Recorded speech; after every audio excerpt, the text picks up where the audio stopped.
O primeiro trailer de Minions 3, com o título de Minions e Monstros, acabou de sair. E além de revelar que os pequenos seres amarelos irão trabalhar lado a lado com a entidade mais aterrorizante dos contos de horror, ele também trouxe vários detalhes escondidos que apenas os olhos mais atentos conseguiriam notar.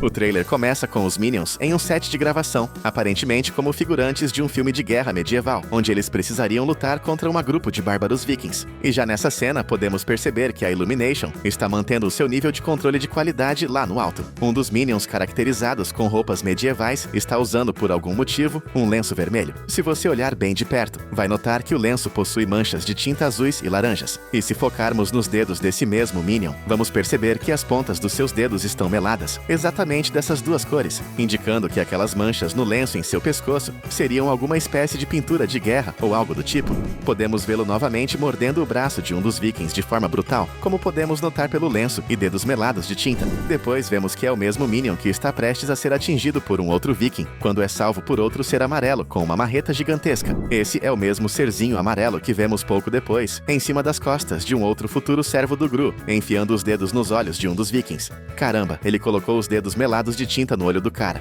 Que maldade! E aí tinha notado esses pequenos detalhes. Fala a verdade. Vamos agora te mostrar todos os pequenos detalhes incríveis que provavelmente você perdeu no trailer de Minions e Monstros. Voltando à cena em que o diretor do filme apresenta os vikings durões, e com cara de maus, se você olhar atentamente, vai notar que o cara lá de trás está fazendo aquilo que todo mundo faz, mas nega se alguém perguntar. Ele está simplesmente metendo o dedo no nariz, achando que ninguém está vendo. Mas nós vimos. Touché. Logo depois, quando os bárbaros correm em direção aos Minions para iniciar a cena da batalha, se você pausar, vai notar que no grupo de Vikings há uma mulher, mostrando que para a Illumination, a representatividade de gêneros na guerra parece ser um direito feminino. Além disso, nessa mesma cena, se você olhar bem, vai notar um detalhe bem curioso. Todos os atores estão usando chapéus típicos de Vikings com chifres, exceto um deles, um careca que está segurando uma lança. Só achei interessante esse detalhe e quis compartilhar com você. Os Minions prontamente correm para a luta e apenas um deles fica para trás. Não entendo muito bem a língua dos Minions, mas acho que ele não entendeu nada do que estava acontecendo. Mas o que eu sei, e que provavelmente você não percebeu, é que esse Minion, ele está sem um dos seus dentes na parte de baixo da boca, o que é algo bem incomum, para falar a verdade. Porém, graças a isso, e ao nosso poder de observação, conseguimos notar que ele está em outra cena bem legal do trailer.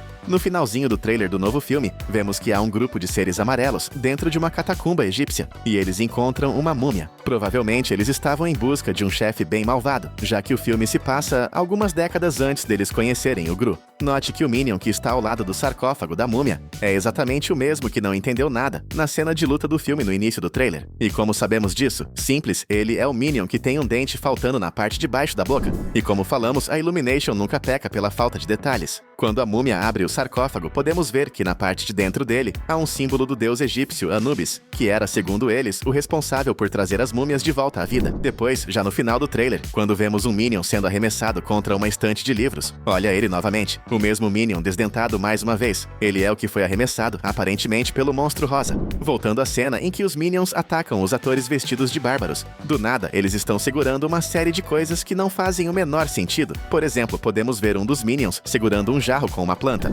Outro deles está segurando um taco de beisebol. Um outro serzinho amarelo está correndo para o ataque, segurando um violão, enquanto o outro está com um desentupidor de pia para lutar contra lanças e espadas. Inclusive, esse Minion com o desentupidor de pia nas mãos é provavelmente o mesmo que está terminando de destruir um dos Vikings, quando o direito corta a gravação da cena para dizer que adorou a atuação sincera dos Minions. Isso porque, com certeza, os Minions realmente atacaram os caras de verdade. Pobres atores. Voltando à cena em que os Minions correm para a batalha, não poderia deixar de mencionar que notamos que um dos futuros servos do Gru está indo ao ataque com um bolo de aniversário nas mãos. Sério, cara, os Minions são insanamente engraçados. Na sequência da batalha, vemos dois Minions acertando um dos atores em suas partes baixas, se é que você me entende, usando uma vassoura. E logo depois, na cena em que o Minion comete um dos atos de guerra mais terríveis de todos, ao acertar o bumbum do ator com um dardo gigante, podemos notar dois detalhes muito legais. O primeiro deles é que podemos ver o corpo da mulher viking estirado no chão, provavelmente desmaida. O outro detalhe é que enquanto o Minion acerta o dardo gigante na bunda do viking, note que atrás dele há um outro Minion sentado, usando um caixote como mesa e segurando uma caneca gigante de cerveja, como se estivesse assistindo a um show. Se você tá curtindo o vídeo, segue a lógica e se inscreve no nosso canal, assim você não perde nossos próximos vídeos.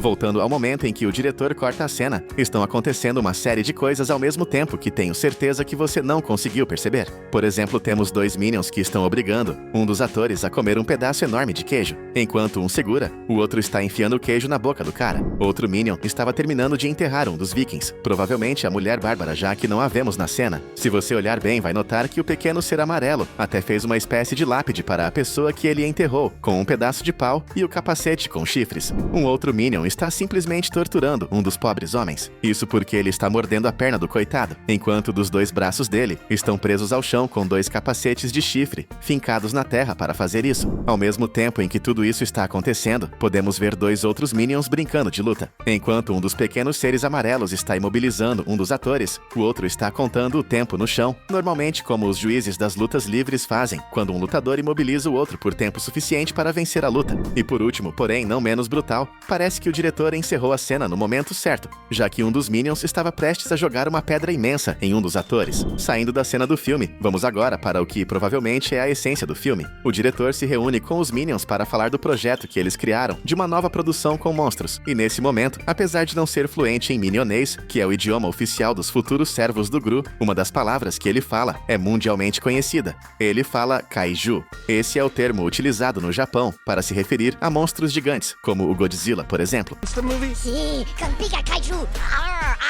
O encontro parece que acontece em uma espécie de restaurante, e, aparentemente, os Minions moram no depósito desse mesmo restaurante. Isso porque, logo depois, quando vemos os seres amarelos reunidos, podemos ver que a parede do lugar em que eles estão possui um rótulo gigante de um pacote de ravioli pregado nela, além do fato de que várias latas de molho de tomate também são usadas para decorar o lugar, indicando que provavelmente aquele é um restaurante italiano. Ao iniciarem um ritual macabro, vemos que os três Minions presentes realizam a invocação de uma criatura muito conhecida na cultura pop chamada Cthulhu, o que indica que aquele livro que eles estão em mãos é nada mais, nada menos que o próprio Necronomicon, o livro criado nas histórias do autor, repleto de magias e encantamentos que nunca deveriam ser proferidos. Sério, os Minions são completamente insanos. Na cena seguinte descobrimos o nome do restaurante, ou antigo restaurante, onde eles estão realizando o seu ritual macabro, pela placa caindo que está na porta atrás dos três Minions malucos que estão invocando o mal encarnado. Ele se chamava Laravioli, e realmente parece que a especialidade do Laravioli, como o nome diz, é ravioli,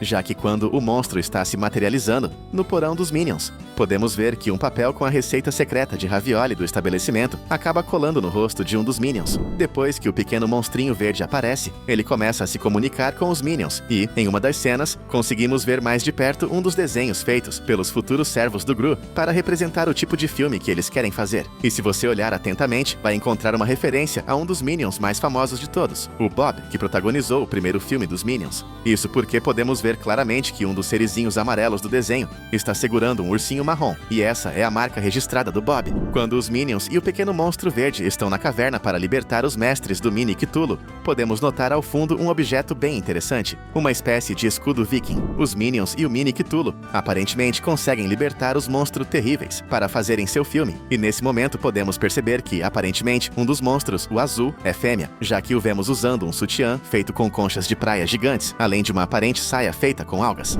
Quando um Minion foge de um ser gelatinoso que está dentro de um estúdio, conseguimos descobrir mais ou menos a época em que o filme se passa. Ao fundo, na parede, podemos ver o cartaz de um filme, onde está escrito em glorioso preto e branco. Ou seja, durante Minions 3, o filme se passa em algum momento entre o ano 1900 e final da década de 1950, o que era bem antes do nascimento do Gru, que foi lá por volta de 1960. Na sequência, descobrimos que pelo menos um dos Minions é religioso. Isso porque na cena em que eles estão, provavelmente encurralados por um monstro e vestidos com roupas de época, se você olhar bem, vai notar que um dos pequenos seres amarelos está rezando. Chegamos ao fim do vídeo, mas estamos deixando 2 vídeos muito legais para você conferir ainda mais detalhes e easter eggs de filmes e séries famosas.